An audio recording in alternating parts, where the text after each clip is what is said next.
제가 총회장을 지내면서 정말 많은 사람들을 만나지요. 그리고 많은 회의도 했습니다. 그러면서 그 과정 속에 이런저런 갈등도 많이 보게 되었습니다.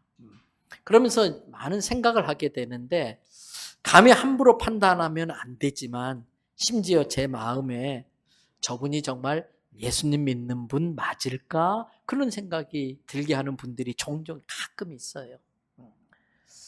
제가 주로 만나는 분들이 목사님, 장로님들이신데도 불구하고 저분이 정말 저런 말씀하시고 저렇게 행동하시면 천국 가실 수 있을까? 이런 생각이 종종 들 때가 있습니다. 결론은 그분들도 예수님 믿는 거 맞고 그분들도 천국 가실 겁니다. 그런데 제 마음속에 예수님을 믿는다고 하는데 왜 저런 행동을 하실까? 왜 저런 말씀을 하실까? 그런 게 많이 참 안타까웠습니다. 솔직히 너무 죄송하지만 그분들의 모습에서 성령의 열매를 찾기가 어려웠습니다. 기쁨이 없었습니다. 웃는 걸 별로 보지 못했습니다. 감사가 없었습니다. 자기 권리만 주장할 줄 알았지 감사할 줄 몰랐습니다. 상황에 따라 필요할 때는 눈에 보이는 사람에게는 충성스럽게 보이려고 애쓰는 경우는 있었지만 눈에 보이지 않는 주님께는 그렇게 충성스럽지 않아 보였습니다. 온유하지 않았습니다. 예수 믿지 않는 사람보다 더 거칠 때도 있었습니다. 오래 참을 줄 몰랐습니다. 쉽게 화를 내고 성질을 부렸습니다. 그런데 이 부분을 놓고 제가 기도하다가 깨달은 게 있습니다. 제가 그렇다고 생각하는 그 사람들이 저를 생각할 때는 그 사람들의 눈에 저도 그렇다고 하는 겁니다. 그분들은 아마 저를 보고 저 총회장 온유하지 않다. 오래 참을 줄 몰라. 충성스럽지 않아. 감사할 줄도 몰라. 왜 이렇게 맨날 인상만 쓰고 있어. 이렇게 속으로 생각하실 수도 있다는 것을 성령님께서 제게 깨우쳐 주셨습니다. 제가 그분들을 판단할 자격이 없다는 것입니다. 제가 그분들을 보고 그렇게 말했던 것들이 바로 제 모습이었다는 것입니다. 그때 제게 이런 생각이 들었습니다. 신앙을 다른 사람에게 보이려고 할 필요는 없지만 그 사람이 진짜 그리스도인이고 성령의 다스림을 받는 사람이라면 그 사람의 삶에 신앙의 열매가 저절로 맺어질 것이고 보여주려고 하지 않아도 신앙의 열매가 보여질 것이다라는 생각을 했어요. 예수님께서 마태복음 7장 15절에서 18절에 걸쳐서 하신 말씀이 있습니다. 15절을 보시면 거짓 선지자들을 삼가라. 양의 옷을 입고 너희에게 나오나 속에는 노략하는 일이라 그랬어요. 여러분 이 강단에 서서 말씀 다 전한다고 진짜가 아닐 수 있다는 거예요. 거짓 선지자도 그럴 수 있다는 거예요. 근데 이게 꼭 목사만의 이야기일까요? 성도들 중에도 양 흉내내는 이 일이가 있을 수 있다는 뜻도 되는 것입니다. 16절 보세요. 그래서 예수님 말씀하십니다. 그들을 무엇으로 알 수 있다고요? 열매로 알 수 있다. 가시나무에서 포도를 딸 수 있겠느냐? 엉겅퀴에서 무화과를 거둘 수 있겠느냐? 17절에 이와 같이 좋은 나무마다 어떤 열매? 아름다운 열매를 맺고 못된 나무가 나쁜 열매를 맺는다는 거예요. 18절은 거꾸로 좋은 나무가 나쁜 열매 맺을 수 없고 못된 나무가 아름다운 열매를 맺을 수 없다는 것입니다. 그리고 예수님이 하신 말씀이 20절입니다. 다 같이 읽어주시겠습니까? 이러므로 그들의 열매로 그들을 알리라. 그래서 제가 총회장 마치자마자 주일 영광 예배, 바로 이 예배 시간, 설교 시간에 9주 연속 시리즈로 시작한 설교가 성령의 9가지 열매 시리즈 설교인 것입니다. 오늘이 그 마지막 시간 9번째 열매 절제에 대해서 살펴보려고 합니다. 넘치는 것은 모자란 것만 못하다 이런 말이 있어요. 과한 건 부족함만 못하다. 이 과가 지나갈 과자입니다. 너무 지나치는 것은 부족한 것만 못하다. 여러분, 홍수에 오히려 마실 물 없다는 말이 있어요. 물이 넘치는 홍수에도 오히려 홍수에 마실 물이 없다는 겁니다. 넘치지 않게 하는 것, 그것이 절제입니다. 그래서 조선의 임금인 정조는 이산실록에서 그런 말을 했어요. 해야 할 일은 용기 있게 곧바로 해내고, 용기가 필요하지요. 꼭 해야 될 일이라면 용기를 내서 바로 그 일을 실시하라는 거예요. 해선 안 될 일은 용기 있게 결단해서 곧바로 물리쳐야 한다, 이렇게 말을 했습니다. 용기 있게 곧바로 물리치는 것, 그것이 절제입니다. 성령의 열매에서 이 마지막 절제는 앞에서 다루었던 다른 8가지 열매를 맺게 하는데 필요한 도구 같은 역할을 합니다. 이 절제 열매는 다른 8가지 열매가 맺을 수 있게 사용되어지는 도구 같은 것이 절제 열매인 것입니다. 예를 들면 충성의 열매를 맺기 위해서는 절제가 필요합니다. 왜? 충성은 하고 싶은 것 계속 하고 싶은데 멈추는 거예요. 충성이에요. 힘들고 너무 지루하고 고만하고 싶지만 주님이 맡기셨다고 하는 믿음을 가지고 책임감 있게 끝까지 해내는 게 충성인 것입니다. 그 충성의 열매에 필요한 것이 절제입니다. 온유도 마찬가지입니다. 온유 열매를 맺는 데에도 절제가 필요합니다. 참기 힘든 순간에 내 안에서 막 끓어오르고 있는 화를 다스리는 능력이 절제이기 때문에 그렇습니다. 그렇다고 성도 여러분, 화내지 말라는 거 아닙니다. 필요할 때 화를 내야 할 때는 화를 내지 못하는 거, 그건 비겁한 겁니다. 그건 절대 온유한 게 아닙니다. 예수님도 더럽혀진 예루살렘 성전을 청결케 하는데 상을 냅다 뒤집을 정도로 격하게 노하셨습니다. 격노하셨습니다. 반대로 더 이상 화를 내지 말아야 될 때에 멈추지 않고 계속 화를 내는 건 어리석은 짓입니다. 수년 동안 공들여 쌓았던 것을 스스로 무너뜨리는 일이기 때문에 그렇습니다. 예수님을 잡으러 온 제사장의 종의 귀를 칼로 내리친 베드로를 보고 이렇게 말씀하셨어요. 요한복음 11장 18장 11절의 말씀 같이 읽어봐 주세요. 예수께서 베드로더러 이르시되 칼을 칼집에 꽂으라. 아버지께서 주신 잔을 내가 마시지 아니하겠느냐 하시니라. 칼을 칼집에 꽂는 것은 능력입니다. 칼은 누구나 뺄 수 있지만 뽑은 칼을 도로 칼집에 넣는 것은 아무나 할 수 없습니다. 칼을 도로 칼집에 꽂는 게 능력입니다. 이건 아무나 할 수 있는 게 아닙니다. 절제로 자기를 다스릴 수 있는 사람이 할 수 있는 능력인 겁니다.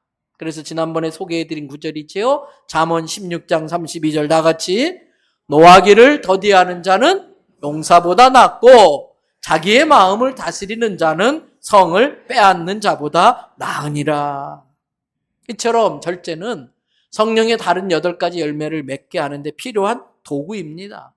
다른 말로 표현하면 자기를 절제할 줄 모르는 사람은 성령의 다른 열매를 맺기가 어렵다는 뜻이기도 합니다. 절제가 우리에게 필요한 중요한 이유가 있습니다. 여러분, 우리 삶에 필요한 게 많지요. 근데 그 중에 정말 필요한 것, 삶의 모든 영역에 꼭 필요한 것이 있으면 그건 밸런스입니다. 균형입니다. 그렇습니다. 무엇이든지 극단적이 되면 안 됩니다. 극단적인 생각을 하면 안 됩니다. 극단적인 말을 하면 안 됩니다. 극단적인 행동을 하면 안 됩니다. 우리가 쉽게 절대 이런 말을 씁니다. 그런데 아십니까? 절대라는 단어는 신적인 영역에서 쓰여져야만 하는 용어입니다. 절대라는 말은 하나님에게만 쓸 수 있는 단어인 것입니다. 그런데 종종 양끝에 서서 자기 주장만 하면은 절대 이 일이 되지 않습니다. 극단, 양끝에 서서 자기 주장만 하면, 그러면서 나는 절대 한 발자국도 앞으로 나아갈 수 없어. 오려면 네가 와. 자기는 가만히 있고 자기 있는 대로 오라고 합니다. 그런데 만일 그렇게 해서 왔지요. 그러면 무게가 한쪽으로 쏠리면서 뒤집어지면 둘 다 죽습니다. 때문에 극단적인 생각에서 빠져나와서 서로 한 발자국 한 발자국 가운데를 향해 가야 됩니다. 여러분, 이것을 양보라고 합니다. 많은 문제들이 해결되지 않는 이유는 그 사람에게 문제가 있는 게 아니라 내가 양보하려고 하지 않기 때문에 해결되지 않습니다. 만약에 내가 먼저 양보하려고만 한다면 어떤 갈등도 해결할 수 있는 실마리를 찾을 수 있습니다. 그런데 양보는 성숙한 사람만이 할 수 있는 일입니다. 양보할 줄 안다는 것은 그 사람이 그만큼 성숙했다고 하는 증거이기도 한 것입니다.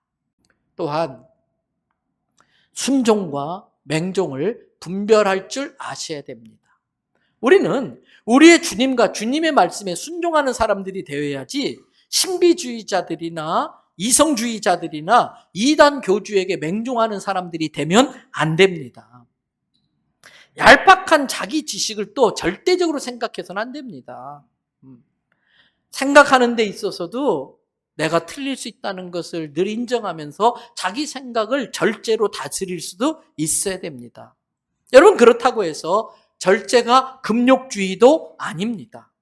금욕주의는 자기의 능력과 자기의 의지와 노력으로 경건에 이룰 수 있다고 하는 착각입니다. 금욕주의는 자기 의지로 자기 노력으로 경건에 질 수 있다고 하는 착각에 빠진 것입니다. 고린도전서 8장에 보면 고린도 교회에 문제가 생겼습니다. 싸움이 일어났습니다.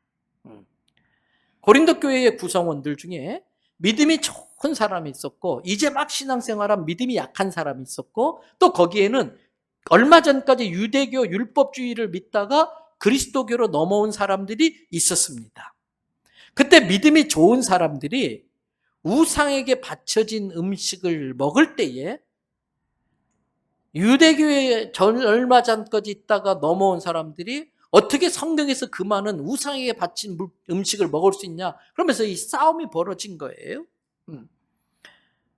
게다가 아직 믿음이 약한 상태였는데 자기는 성숙된 신앙을 가지고 모든 것에 나는 묶이지 않고 율법에도 자유롭고 나는 아무렇지도 않아 그러면서 우상의 음식을 막 먹는 사람들이 있는데 믿음이 약한 사람이 거기 있다가 그 분위기에 취해서 자기도 먹었어요. 근데 집에 돌아와서 혼자 있는데 막 겁이 나는 거예요. 우상에게 바쳐진 음식 내가 먹었는데 귀신이 들어오면 어떡하지? 덜덜 떠는 일들도 생긴 거예요. 그래서 사도 바울이 그것에 대해서 이렇게 정리하고 있습니다. 고린도전서 8장 9절에서 13절입니다. 그런즉 너희의 그 자유가 나는 주 안에서 어떤 것들이라도 가능해. 그렇게 나름대로 그 수준 높은 신앙에서 나오는 자유가 믿음이 약한 자들과 함께 공동체를 이루어서 교회 안에서 같이 신앙생활하는데 그들이 너희의 자유에 걸려 넘어지게 되는 일이 생기지 않도록 어떻게 해라? 조심해라.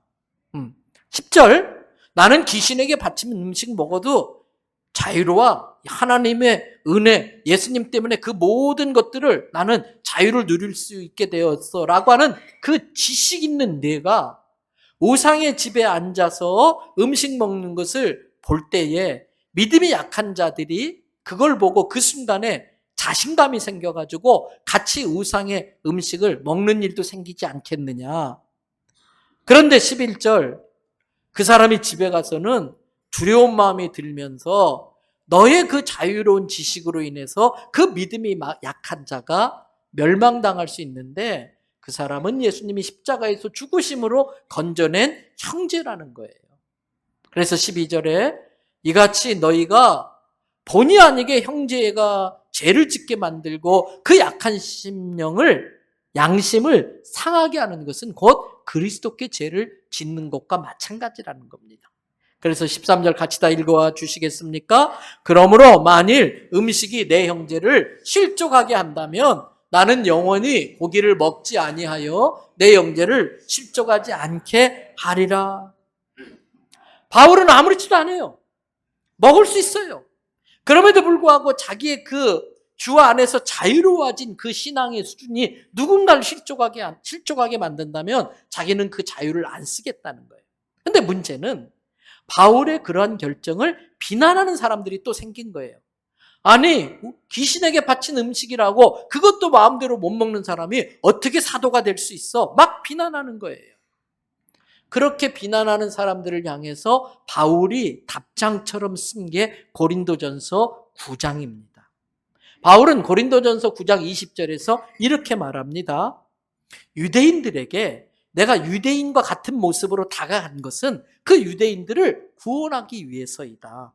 율법 아래에 있는 자들에게는 내가 율법 아래에 있지 않지만, 율법에서 나는 자유롭지만 율법 아래에 있는 자처럼 행동하는 것은 그 율법에 매여 있는 자들을 내가 구원하기 위함이라는 거예요. 그러면서 계속해서 고린도전서 9장 22절 23절에서 이렇게 말합니다. 약한 자들에게 내가 그들의 눈높이에 맞춰서 그들의 약한 모습으로 내려가는 것은 약한 자를 얻기 위함이고, 여러 사람에게 각자의 상황에 맞게 여러 사람의 모습으로 가는 건 타협하는 것이 아니고 아무쪼록 그들 중에 몇 사람이라도 구원하고 싶은 영혼 구원에 대한 절박함 때문이라는 거예요. 그래서 23절 다 같이 읽으십시다. 내가 복음을 위하여 모든 것을 행함은 복음에 참여하고자 합니다. 복음으로 구원받기 위해서 그 모든 상황 속에 내가 참여하는 것은 그 복음으로 영혼을 구원하기 위함이라는 겁니다. 그러면서 사도 바울은 이 내용 고린도전서 9장을 정리하는 부분에 가서 절제라는 단어를 씁니다.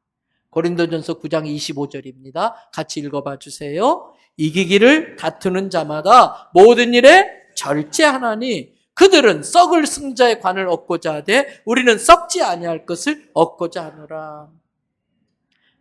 썩어 없어질 면류관이 아니고 영원히 하늘나라에서 같이 가지게 될 그 영혼을 위해서는 내가 이 세상의 것들을 다 절제하겠다는 거예요.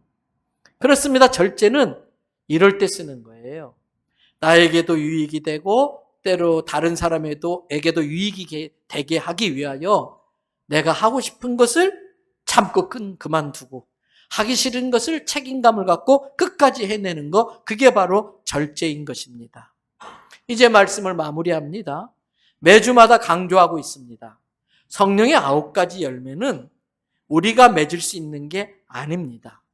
내 노력으로, 내 의지로, 내 결단으로 맺을 수 있다면 이 9가지 열매를 성령의 열매라고 하지 않고 뭐라고 한다고 할까요? 임서궁의 열매라고 했을 것입니다. 그런데 임서궁의 열매라고 하지 않고 성령의 열매라고 하는 이유가 내 의지와 노력으로 되는 게 아니라 내가 완전히 성령님께 순종하고 성령님이 나를 다스려야만이 성령의 능력으로 맺어지는 열매가 이기 때문에 성령의 열매라고 하는 것입니다. 이 9가지 열매가 성령의 열매라고 하는 사실에 우리는 소망을 갖습니다. 희망을 가질 수 있습니다. 저와 여러분들은 실패자들입니다.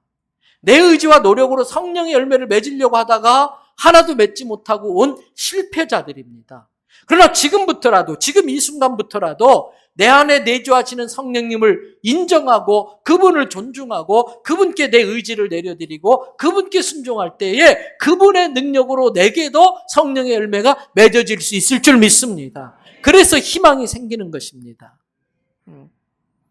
예수님께서 우리를 홀로 두지 않고 예수님이 말씀하신 걸 생각나게 해주시고 바른 길로 인도하고 가르치기 위해서 성령을 선물로 주시겠다고 했습니다. 선물은 구하는 자에게 주는 겁니다. 때문에 우리는 성령의 충만함을 구하셔야 됩니다. 성령님의 충만함을 사모하셔야 됩니다. 그리고 내 안에 나와 함께 계시는 성령님, 분명히 성경에 말했어요. 예수 그리스도를 주라고 고백할 수 있는 건 성령으로 아니고는 할 수 없다.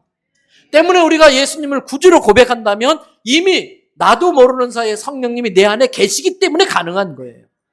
때문에 그 성령님을 존중하셔야 돼요. 인정해야 돼요. 여러분, 저랑 같이 신방 가면요, 우리 성도들이요, 저를 되게 의식합니다. 말도 조심하고요. 제가 가만히 보면은 막 어떤 때 음식도 막 먹던 우리 여자 자매님들께서 그냥 막 참새 모이 먹듯이 그렇게 얌전하게 이쁘게 먹으려고. 저를 의식하니까. 성령님을 의식하며 사시기 바랍니다. 만약에 제가 있는데 거기 같이 가는 신방대원이 막 입에 험담도 하고 음담한 이야기도 하고 막 지멋대로 행동한다면 저는 기분이 되게 나쁠 거예요. 그런 분들하고 같이 있고 싶지 않을 거예요. 성령님도 마찬가지. 나의 무례한 삶을 통해 성령님이 무시당하면 성령님은 내 안에서 역사하지 않으실 거예요. 근심할 거예요. 성령님을 사모하고 순종하시기를 바랍니다. 그러나 아셔야 됩니다. 그 순종은 인격적 결단입니다. 따라서 절제는 인격적 결단에 의한 자기 선택으로 이루어져야 성령의 열매로 맺어질 수 있는 것입니다. 성도 여러분, 9가지 열매. 첫째, 서로 사랑하십시오. 사랑은 나머지 8개 열매를 맺게 하는 걸음입니다. 둘째, 희락. 항상 기뻐하십시오. 성령의 사람은 웃습니다. 매일 아침 거울에 있는 나에게 웃어주라고 말씀드렸어요. 나도 나보고 안 웃는데 다른 사람이 나를 보고 웃어줄 이유가 없습니다. 항상 화평을 만드십시오. 예수님이 수고하고 무거운 짐을 진 자들아 다 내게로 오라고 하셨어요. 쉼은 화평할 때 쉼이 있는 거예요. 아무리 좋은 집에 살아도요, 부부끼리 싸우면 쉼이 없어요. 화평이 깨지면 쉼이 깨지는 거예요. 오직 주님 안에서만 참된 화평과 쉼이 있는 줄 믿습니다. 네 번째 열매, 오래 참으십시오. 오래 참는 자가 이깁니다. 오래 참으면 화평의 열매를 거둘 수 있습니다. 자비, 다른 사람을 볼 때에 불쌍히 여길 줄 아시기 바랍니다. 내가 누군가를 불쌍히 여기면 주님이 나를 불쌍히 여겨주십니다. 다른 사람을 향한 나의 자비가 나를 향한 주님의 자비를 불러오는 것입니다. 양선, 자비의 마음이 겉으로 드러나는 선한 행동이 양선입니다. 자비로운 마음으로 다른 사람에게 많은 선한 일을 하십시오. 내가 어려울 때 사람을 도우면 내 자식이 어려운 상황에 처했을 때에 하나님이 돕는 사람을 붙여주십니다. 충성, 주님의 일에 충성하시기 바랍니다. 우리는 어떤 일을 하더라도 사람에게 하듯 하지 말고 누구에게 하듯 하라? 주께 하듯 하라 그랬어요. 그러면 어떻게 자기에게 주어진 일을 책임감 있게 충성스럽게 할 수 있습니까? 지금 하는 그 일을 내일처럼 하면 됩니다. 뭐처럼요? 내일처럼. 그리고 지난주에 다루었지요. 온유, 부드러운 사람이 되십시오. 특별히 경상도 머슴 애들 조심하셔요. 부드러운 말을 하려고 노력하십시오. 내가 무례한 사람이 되면 나중에 나보다 더 무례한 사람을 만나서 곤란해질 수가 있습니다. 그리고 마지막 오늘 다룬 이 모든 8가지 열매를 맺기 위해서 절제라는 도구를 장착하시기 바랍니다. 사랑하는 성도 여러분, 절제로 성령의 9가지 열매를 완성하셔서 하나님께는 영광이 되어지고 내가 맺은 열매들은 내가 따먹는 게 아니라 내 예수 안 믿는 가족들, 예수 안 믿는 직장 동료들, 예수 안 믿는 사람들이 그것을 따먹고 그 열매에 감동해서 마음이 열릴 때에 예수님의 복음을 전해서 그 영혼을 구원하는 간접전도에 아주 중요한 역할을 하니까 이 성령의 열매가 우리 삶에 꼭 보여져야 하는 것입니다. 저는 우리 대연의 모든 성도들이 이 성령의 9가지 열매를 잘 맺어서 하나님께 영광되고 본인에게도 복이 되고 여러분들을 만나는 모든 사람에게도 하나님의 은혜가 흘러가기를, 복음이 흘러들어가기를 주님의 이름으로 축복합니다.